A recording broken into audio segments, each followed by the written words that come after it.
How's it going, everybody? Back again, Kevin Creasy, Oakland High School, Murfreesboro, Tennessee. Started my 7th year as the head coach at Oakland in 2021 and had 7 previous years as the head coach and offense coordinator at Trousdale County High School in Hartsville, Tennessee. So I've been doing this close to 14 years and want to share with you today multiple shifts, trades, and motions.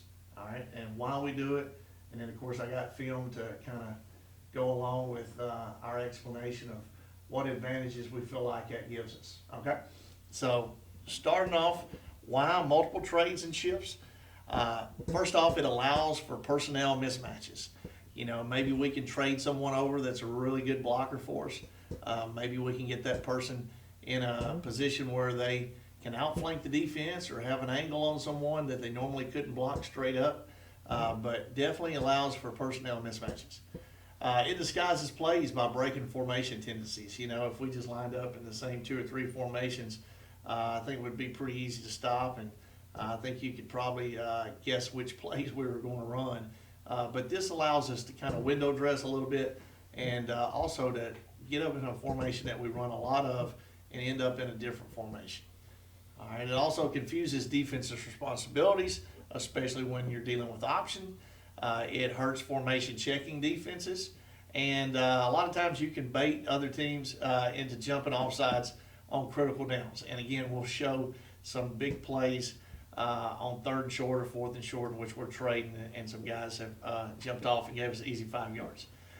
Coaching point. Before we move on, I think it's huge to have complementary plays away from the trades and shifts. You know, you can't just trade and shift and be 100% that direction. I think you got to have some answers away, and then of course I think you should have a pass or 2 off of a shift or a trade.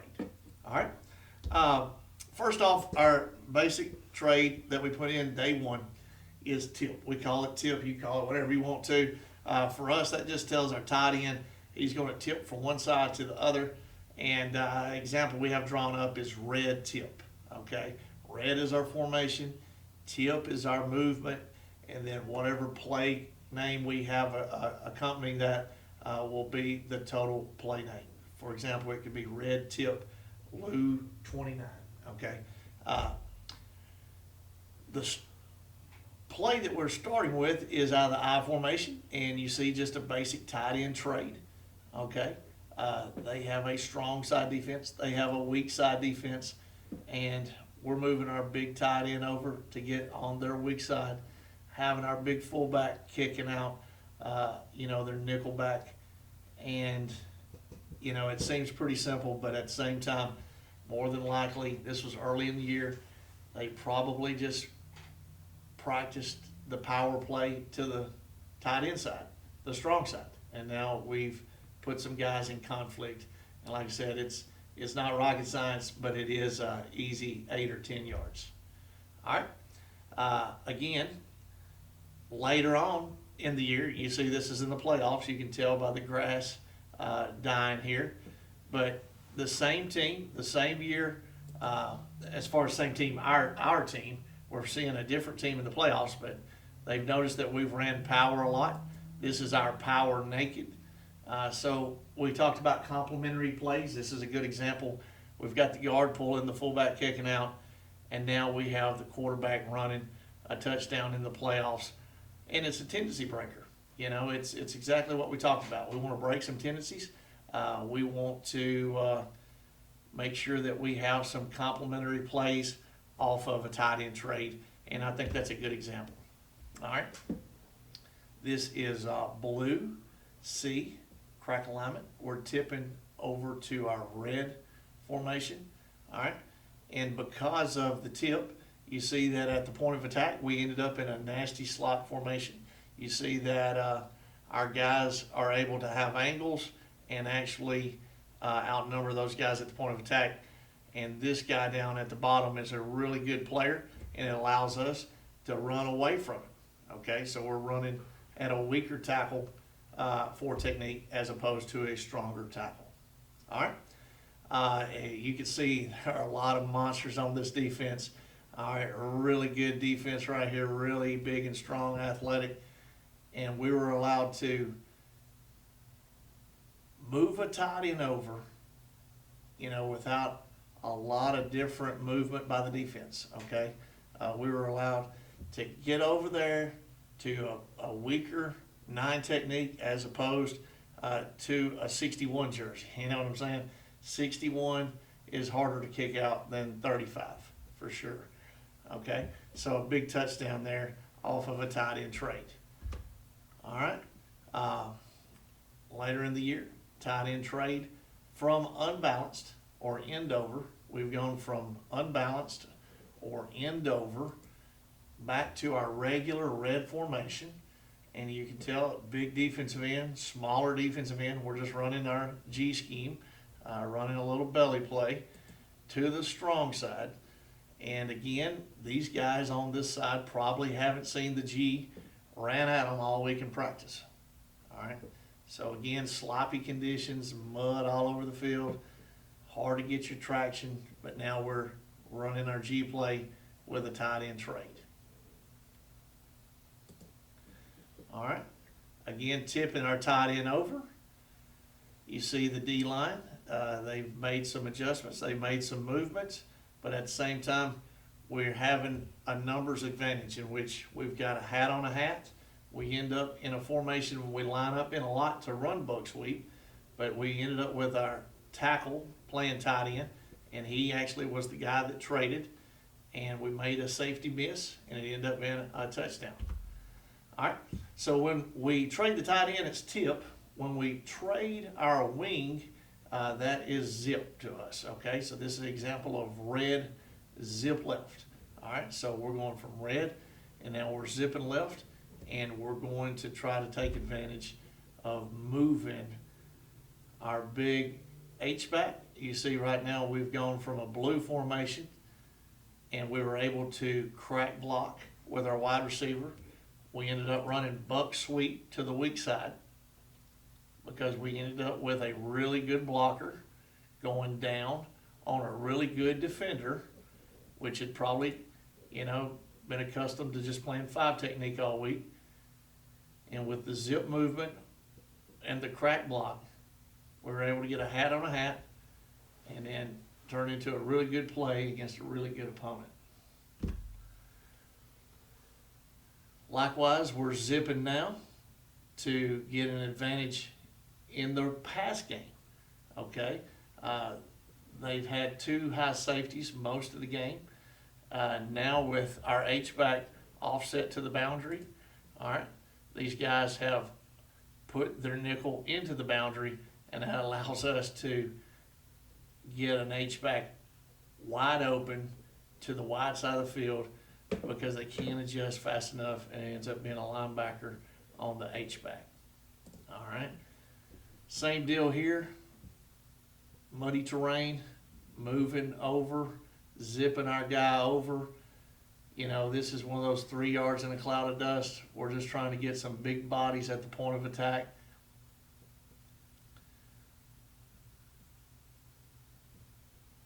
Definitely able to get movement at the line of scrimmage because of those big bodies. And you see, it almost turns into 3 tight ends. It's still a wing T formation. We start out in red formation, but instead of 2 normal skinny guys that are out there playing wing back, we're in the pistol. We've got 1 back, and we've got 3 tight ends. 1, 2, 3. And it just puts a lot of bodies at the point of attack. All right, very similar. Now we're going zip to the weak side. Okay, we're moving to the weak side. It's still power. It's down to the weak side, but again, there are 3 tight ends on the field in a muddy playoff, 4th round playoff game. All right, a little different conditions now on the turf. We're going with zip to the right. All right, it's a heck of a run. Can't take credit for this run, but you see we have moved our guy over. He zipped over really fast. There's not a lot of movement, by the defense, okay?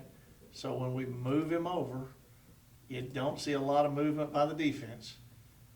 We've got them outnumbered, outflanked, and you see it's just buck sweep. It's buck sweep, but we do add a little wrinkle to it by tossing it. We toss it because we don't have a fullback on the backside A gap anyway. All right.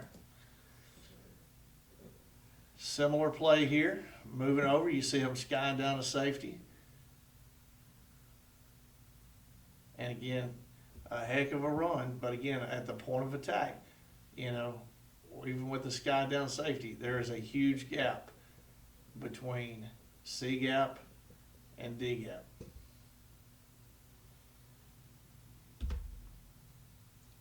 All right, zipped over again.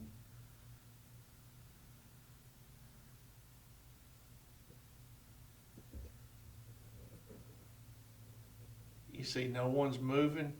We're actually getting blown up at the point of attack. But again, this is our H-back. If it had been our little wing back, we probably would have not only been blown up, but he may have taken the handoff. But again, it's the toss buck, and the only reason we're doing that is we don't have a backside A-gap guy anyway. So let's get it downhill, get it to him quick.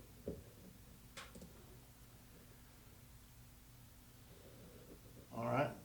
Trips over to the wide side of the field, we're going to zip over to the boundary. And again, they're having trouble with who's going to be the force player. They've rotated their safety. All right, they've got one deep. Now the corner is in a predicament. All right, he's playing deep third and he's the force player. Again, that gives us a huge advantage when we put some defenders in conflict. We've gone from a bunch formation to now just basic wing tee, red formation, and you see our guy does a lot with the ball in his hand, especially to the boundary. All right, if we're tipping and zipping, if we're moving both the tight end and the wing back, we call that zipper. All right, so tip and zip together are zipper, and this is a good example of red R formations, red R zipper, and there's several plays that we can run from this formation, okay? We're moving both over. Okay, we see the nose has now moved from one side to the other, and it's still our bread and butter play. All right, it's our bread and butter play ran toward the weak part of their defense. Okay, this is a really good sized defensive end. This guy's a little bit smaller. You know, we're able to block him all the way down. Again, how many times in practice did he get to see a guy blocking down on him when he's been the open end defender probably all year long? And it's just, you know, bug sweep. It's day one install. All right, we're in the offset eye, and we move everyone over. And you can see this is just our way of running outside zone. All right, it's still speed sweep blocking, the way we'll run speed sweep or rocket. We'll reach everyone, and, you know, with this tight end trade, knowing that they're bringing everyone, and we're blocking everyone, there seems to be a hat on a hat, and it seems to be a pretty good play call on third and short.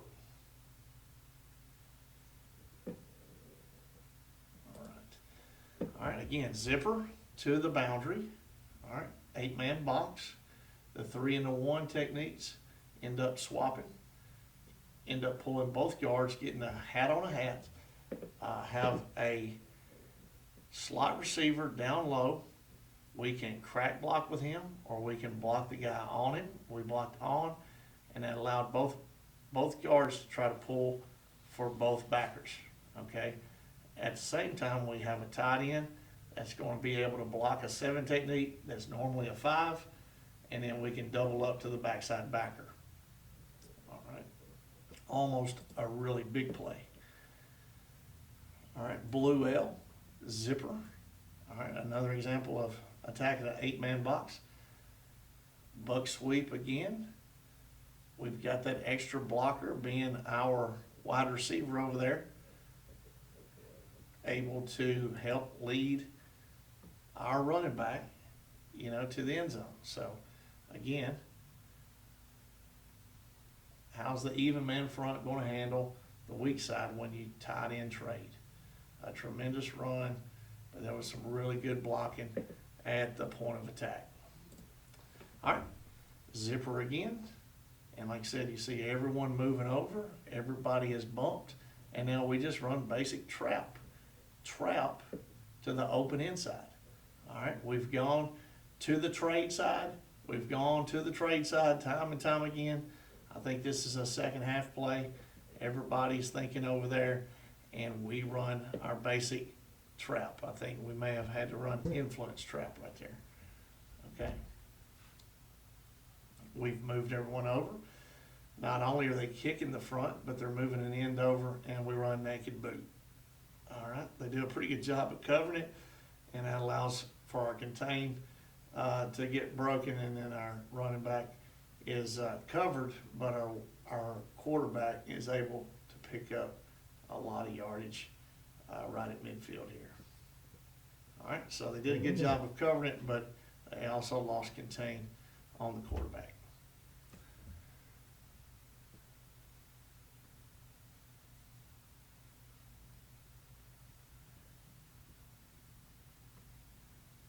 This is our basic fullback toss. Again, we get everybody over, we get everyone set. You know, they got to be set for a second, but this is a formation where we don't have to have any motion, okay? But we do have an extra blocker over here, and we're going to block down, we're going to pull a guard, and then our H-back, which is our halfback, is going to lead and kick the force.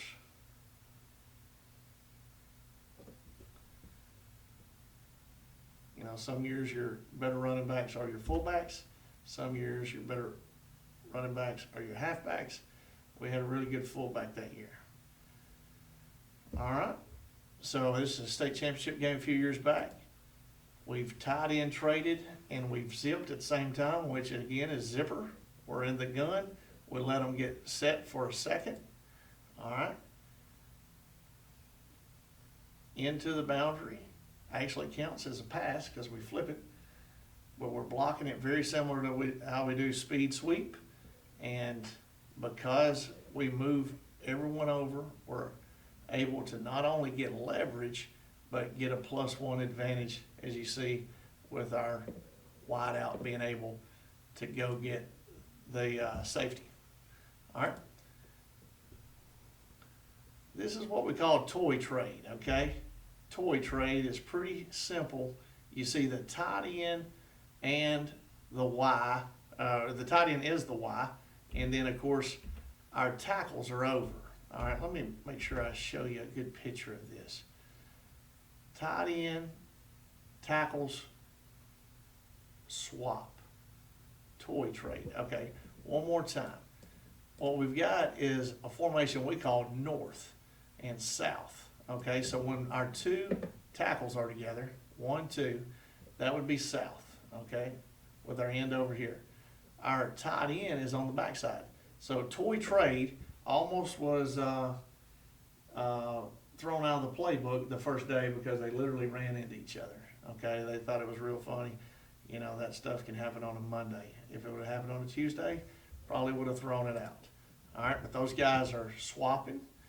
And we're going to end up in a very strong formation with two tackles beside each other, and we're just running belly. All right, we're running our down scheme, G. All right, and like I said, we've got a lot of meat up top, blocking down, kicking out. Later in the game, similar deal. We're going the other way. We're going to the field, and now we're running buck sweep. All right. Nice block by the wide out. And that's what springs the touchdown. But again, you see, toy trade, we get the tight end to go behind the tackles.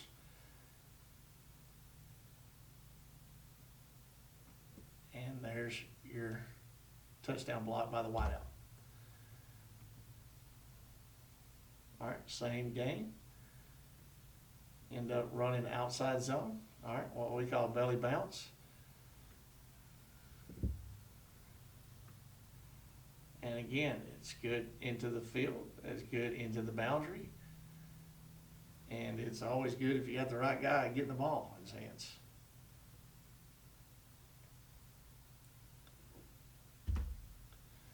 All right, and then a week later, we're playing in the playoffs. we do something very similar and run the naked bootleg off of it. All right, and that's a big play for us. I think it's 3rd and goal. It might be 4th and goal. 3rd and goal, yeah. And that's a big touchdown play for us. All right, Fatso, fullback, and tight end swap opposite. All right, so we're trading that tight end real fast. Everybody's seeing the tight end trade where we sneak our fullback over.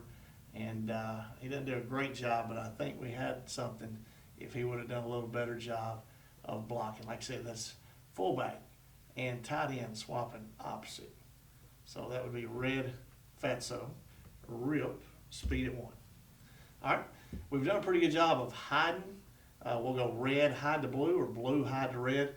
Our fullbacks and tight ends are similar. A lot of times they're similar numbers, a lot of times they're similar size. And this is a good example of 9 and 45 swapping, throwing 45 a bone here, giving him the ball after doing such a good job of blocking. But instead of tight end trading and taking all day long, we're hurrying up and moving these guys quickly over. All right, same 2 guys, 9 and 45, real fast, swapping it, running the power play at the goal line, and getting a hat on a hat and an extra body at the point of attack.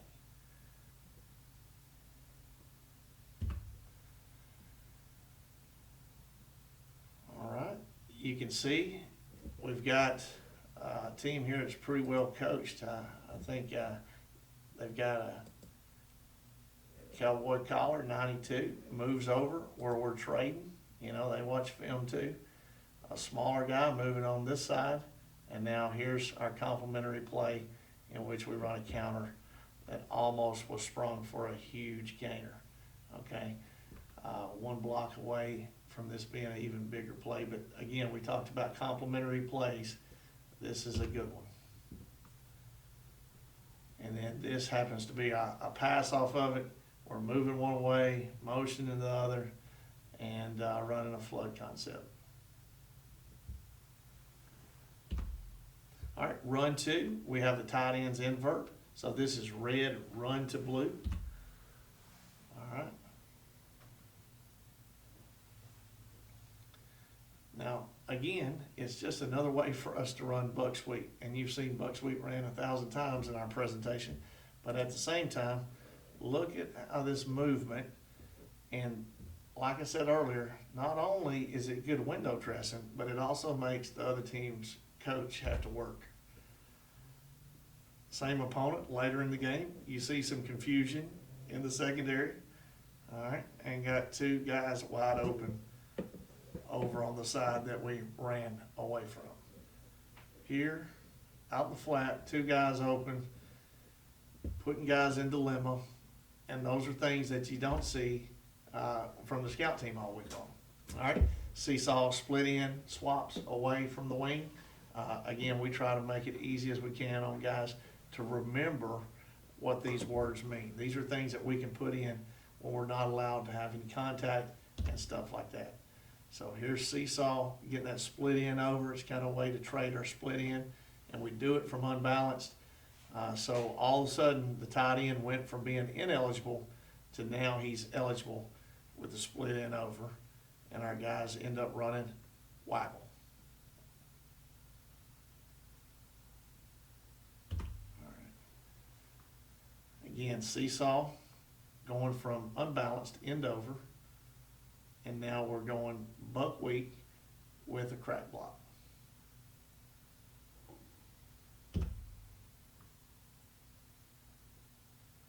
Again, end over, into the boundary, rocket to the field with a crack arc. All right, so we got the wide out over. Now he's able to crack on the backer. And then, of course, the wing back is able to arc. And we've already got a halfback motioning way past the fullback. All right, now we've kind of window dressed some other things up in which we add some motion. This is our walk motion, in which it's just another way for us to run buck sweep out of a spread formation. All right, we're walking a true H-back. All right, a really good blocker and a really good play against a 3-4 defense. And we end up later in the game running bug sweep both ways, and then of course here's a pass off of it. Of course, we got to throw the deep ball, put the incompletion on there because I want you to look at our crosser. Okay, we got a shallow cross and a dig. Nobody likes to throw the dig. They always want to throw the deep one. All right, we can walk it out of I formation, to block the unaccounted for defender. We'll do that a few times, and then we'll spring him loose on a post route. Similar here, we're going to crack on the safety, and that springs our guy for the touchdown. And like I said, you do that enough, you can actually run him on a crack and go.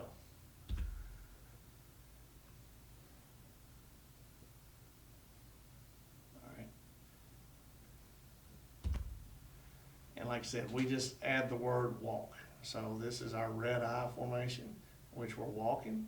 And you see, we get on the deep safety here, and that allows us to get a couple more yards. All right, idiot motion. Looks like we're going to motion all the way across, but we go back the same way we came. All right, he'll stop at the center. He'll come back, and hopefully he'll get a little momentum, a little leverage going, and be able to kick out some guys. And he does it real well right here. Same deal. We've got it looking exactly the same power, but then we got a little RPO. Number 11 does a really good job of replacing the linebacker. The linebacker does a really good job of reading the guard pulling. So, we got to take advantage of some well-coached teams there. He vacates because the guard's pulling, and that allows for a huge, huge play. All right, running out of time, but just wanted to show some other trades and motions in which we try to get some good blockers out in front. Okay, this is going to be Liz slide. We got rip slide and we got Liz slide. And you can see our guy Liz sliding here, and that takes a little work. We got to practice that Liz slide, make sure we're not offsides or anything like that. Later in the year, same deal, Liz slide, and here's our counter back to it. Okay, so we've got complementary plays in which we can run both ways. Rio slide, that's with our wideouts. Rio has an O in it, so we're motioning to the outside. All right, again, you do it enough, you should have some people come wide open on some play action stuff. Here's some Leo motion. We're going to fake it outside zone and hit it in the back of the end zone. Actually ran that this year in the state championship as well. Pretty much the same location, and still it's the tight end that's wide open. People just losing with all that window dressing. All right, Stout motion, named after 99. All right, that's our version of Sap, Warren Sap. And you see that his motion is pretty simple. It's a weak side motion, and he's going to block down on a down lineman who's squeezing a down block. So that's just another way for us to block a guy that's well coached, used to, wrong shouldering or spilling. And now this different formation has him caught off guard and allows for a lot of big blocks in a 4th round playoff win. And then you do it enough, 99 to draw up a pass play, and we actually ran it, and I couldn't believe it actually worked. So I got to give him credit. That was his play that he drew up, and he was right. It was actually open. All right, and then he graduates, and we get another guy that's pretty big in there doing the same deal that leads to one of our touchdowns in another big playoff win. And then, like I said, the very next year, 27 takes his spot and does another good job. So again, that's Stout motion for us. We named it after him, and that's pretty good when you got a motion named after you. All right, tattoo, take a timeout. This is the one thing I want to show you on some 4th down situations in which we are taking a timeout if we don't draw them off sides. And again, here's just one example, but later on, this is a different team, very similar situation, which we're going to red our zipper tattoo, take a timeout, and we actually have some guys that are leaned over in the neutral zone. Now, if you get a hold of me on at my email, shoot me an email, I can send you some of this other stuff. Here are some other things that we've used over the years that we want you to be able to implement, and it's real simple. It doesn't take a lot of work. Again, this is stuff that you can do, you know, add one a week, or you can go over it whenever you don't have, you know, rules that allow you to have contact or those sort of things, maybe even not even using a ball. But these things pay benefit, you know, they're real beneficial later in the year when you run basically the same formations in the same plays over and over. It's just another way for you to window dress your stuff. Here's my contact information. Hopefully you can holler at me down there on Twitter. I'll follow you back because I get a lot of my ideas from guys at Twitter. And then of course, creasyk@rcschools.net is my website, you know, is my email. And hopefully I can get you to my website. But I definitely want to make all my materials available to you, and then just give me a yell if you can. Appreciate it.